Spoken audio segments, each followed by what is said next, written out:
Magandang araw! Welcome to Pilipinas Update Global Tri-Media News Program. Ako po si Arnel Sestoso ng NGO TV Network. Kasaling puwersa ang PhilAm TV Network at Mindanao Daily News Network na maghahatid sa inyo ng balita mula Pilipinas, Estados Unidos at buong mundo. Para sa kauna-unahang Tri-Media News Program, ito po ang Pilipinas Update Global. House Speaker Romualdez, buong tapang na pinagtanggol ang karapatan ng Pilipinas sa Madrid Forum, Madrid, Spain, sa harap ng mga mambabatas mula sa iba't ibang panig ng mundo. Buong lakas na ipinahayag ni House Speaker Martin Romualdez ang paninindigan ng Pilipinas. Ipinagtatanggol namin ang aming mga soberenong karapatan sa pamamagitan ng kapangyarihan ng pandaigdigang batas at pagkakaisa ng mga demokratikong bansa. Sa kanyang talumpati sa ika-29 na Parliamentary Intelligence Security Forum noong Huwebes, Mayo 22, oras sa Pilipinas, muling iginiit ni Romualdez ang matatag na paninindigan ng bansa sa ilalim ng 1982 United Nations Convention on the Law of the Sea, UNCLOS, at sa 2016 Arbitral Award. Isang desisyon na pabor sa Pilipinas at mariing tumutuligsa sa mga malawakang pag-angkin ng China sa West Philippine Sea.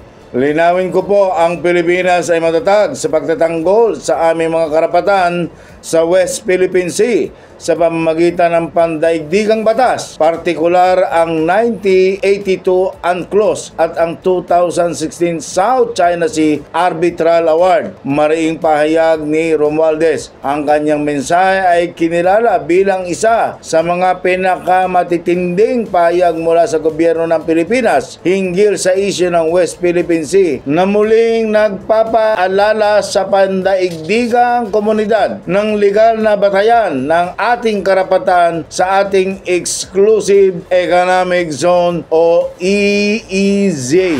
Ilang membro ng gabinete naghain ng courtesy resignation matapos ang panawagan ni Pangulong Marcos. Manila, isang malawakang hakbang ang isinagawa ngayong araw matapos na maghain ng kanyang courtesy resignation ng ilang membro ng gabinete ni Pangulong Ferdinand Bongbong Marcos Jr. bilang tugon sa panawagan ng Pangulo para sa masusing pagsusuri ng pamumuno at pagganap ng mga opisyal ng gobyerno. Ang anunsyo ay inilabas ilang oras lamang matapos direktang humiling si Pangulong Marcos ng courtesy resignation mula sa kanyang gabinete at iba pang matataas na opisyal bilang bahagi ng layunin na muling ihanay ang mga prioridad ng administrasyon at palakasin ang mga reforma sa pamahalaan. Narito ang mga opisyal na nakumpirmang naghain ng kanilang resignation: Kalihim Binsison, DOTR; Kalihim Rex Gatchalian, DSWD; Kalihim John Vic Remulla, DILG; Tagapangulo Romando Artes, MMDA; Kalihim Cristina Prasco, DOT; Kalihim Amena Pangandaman, DBM; Kalihim Ralph Recto, DOF; Solicitor General Menardo Guevara, naghihintay ng formal na memo; Kalihim Hans Leo Kakdak, DMW; Kalihim Henry Aguda, DICT; Kalihim Jesus Crispin Remulla, DOJ; Kalihim J. Ruiz, PCO; Kalihim Francisco Tui Laurel Jr., DA; Kalihim Bienvenido Laguesma, DOLE; DG Jose Benitez, TESTA; Executive Secretary Lucas Bersamin; Kalihim Arsenio Balisacan, NEDA; Presidential Advisor Frederick Go; Kalihim Conrado Estrella, DAR; Kalihim Rafael Lotilla, DOE; Kalihim Sani Angara, DepEd; Kalihim Maria Antonia Yulo Loizaga, DNR; kalihim Renato Solidum, DOST, kalihim Gilbert Teodoro Jr., DND, National Security Advisor Eduardo Año, kalihim Cristina Aldeguer Roque, DTI, kalihim Enrique Manalo, DFA, kalihim Dantiang, D2, CFO, DG Ernesto Perez, ARTA, kalihim Mark Mendoza, PLLO. Wala pang opisyal na payag mula sa Malacanang kung tatanggapin ang mga resignation o kung magkakaroon ng reorganization sa gabinete. Ayon sa ilang political analyst, maaaring senyalis ito ng muling pagtutok ng administrasyon sa mga pangunahing agenda kaugnay ng nalalapit na halalan sa 2028. Ito ay isang developing story. Mag-aabiso kami sa mga susunod na update. 10 kumpirmadong kaso ng monkeypox na itala sa South Cotabato. South Cotabato, kumpirmado ng Integrated Provincial Health Office ng South Cotabato ang 10 kaso ng monkeypox sa iba't ibang bayan at lungsod sa lalawigan. Dahilan upang agad na magsagawa ng contact tracing upang maiwasan ang pagkalat ng naturang sakit. Narito ang talaan ng mga kaso. Tibuli, 4 na kaso. Surala, 2 kaso. Banga, 1 kaso. Lungsod ng Coronadal, 1 kaso. Tangtangan, 1 kaso. Lake Cebu, 1 kaso. Nagsimula na ang contract tracing ng mga otoridad sa kalusugan at binabantayan ang mga individual na posibleng na-expose sa virus. Nakikipag-ugnayan din ang IPHO sa mga lokal na pamahalaan upang magpatupad ng mga hakbang para sa containment at magbigay ng impormasyon sa publiko ukol sa mga protocol sa kaligtasan. Pinapayuhan ng publiko na maging mapagmatsyag at panatilihin ang tamang kalinisan sa katawan at agad na magtungo sa pinakamalapit na health center kung may nararamdamang sintomas. Magbibigay ng karagdagang impormasyon habang umuusad ang sitwasyon.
Tatakbo ring Senate President. Manila, may ilang kapwa senador ang lumalapit kay Senator-elect Amy Marcos para hikayatin siya tumakbo sa Senate President sa 20th Congress. Sinabi ni Senator Amy na ilang mga kapwa senador ang lumapit sa kanya para ialok ang kanyang suporta bilang kanilang kandidato para sa pagka-Senate President. Whoever will be elected by our peers, whether it is me or not, there are certain congressional reforms that need to be undertaken ayon pa kay Amy. Inaasahan naman na susuporta at boboto kay Senator Amy ang mga kalyado ni dating Pangulong Duterte na muling nahalal na sina Senator Bongo at Ronald De La Rosa at si Senator-elect Rodante Marcoleta na pawang nanalo noong May 12 midterm election bilang bahagi ng senatorial slate ni Duterte. Ayon kay Amy, kung siya ay mahalal na Senate President, uunahin niya ang reforma sa proseso ng pag-aproba ng pambansang budget, partikular ang pag-alis sa Bicameral Conference Committee o bahagi kung saan nagkikita ang Senado at Kamara upang pag-isahin ang magkaibang bersyon. The most important is reform in the budgetary process.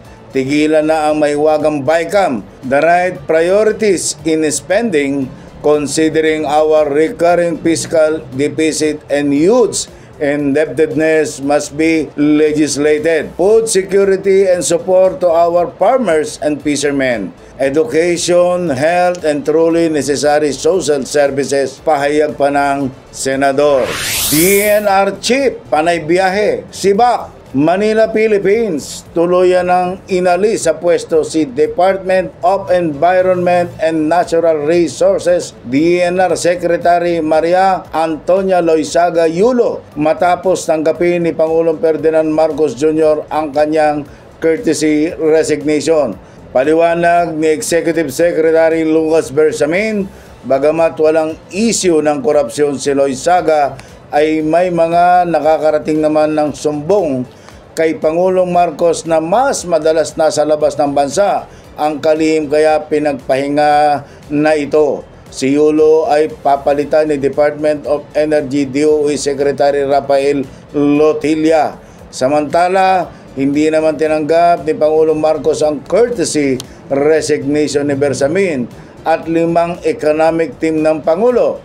Sinabi ni Bersamin na tinawagan siya ng Pangulo at sinabi hindi tinanggap ang kanyang pagbibitiw at nasa kanya ang buong suporta nito. Inanunsyo ni Bersamin na bukod sa kanya ay mananatili sa pwesto sina Department of Trade and Industry Secretary Maria Cristina Roque, Department of Finance Secretary Ralph Recto, Department of National Economic and Development Authority of the Philippines NEDA Secretary Arsenio Balisacan, Department of Budget and Management DBM Secretary Amena Pangandaman at Special Assistant to the President for Invest and Economic Affairs of the Philippines, Frederick Go. Kaugnay nito dahil magre-retiro na sa July 20, 2025 si Permanent Representative sa United Nations, Antonio Lagdameo. Kaya papalitan siya ni Department of Foreign Affairs DFA Secretary Enrique Manalo. At ang papalit sa kanyang pwesto ay si dating Ambassador at Undersecretary Tess Lazaro. Samantala, inilipat naman si Department of Human Settlements and Urban Development or DSUD Secretary Rizalino Acuzar bilang bagong kalihim ng Pasig River Rehabilitation Improvement at ang papalit sa kanya sa DSUD ay si Undersecretary Engineer Jose Ramon Aliling. Hindi na aniya bago sa DSUD si Aliling dahil siya ang naging in charge sa pambansang pabahay para sa Filipino Housing for PH Program and Pasig Bigyan Buhay Multi-Project. Nilinaw naman ni Bersamin na unang inaksyonan ng Pangulo ang evaluation ng economic team dahil sa malaking impact nito sa buhay ng mga Pilipino. At dyan po nagtatapos ang aming mga balita mula sa Pilipinas, Estados Unidos at buong mundo para sa Pilipinas Update Global. Sa ngalan ng aming Tri-Media News Partner PhilAm TV and News Anchor Ed Abalos at Mindanao Daily News Anchor Alan Mediante, ako po si Arnel Sestoso ng NGO TV Network na nagsasabing ang buhay ay hiram lang. Kaya atin itong pangalagaan. To God be the glory and let us find out our destiny and strengthen our spirituality. Mabuhay po kayo.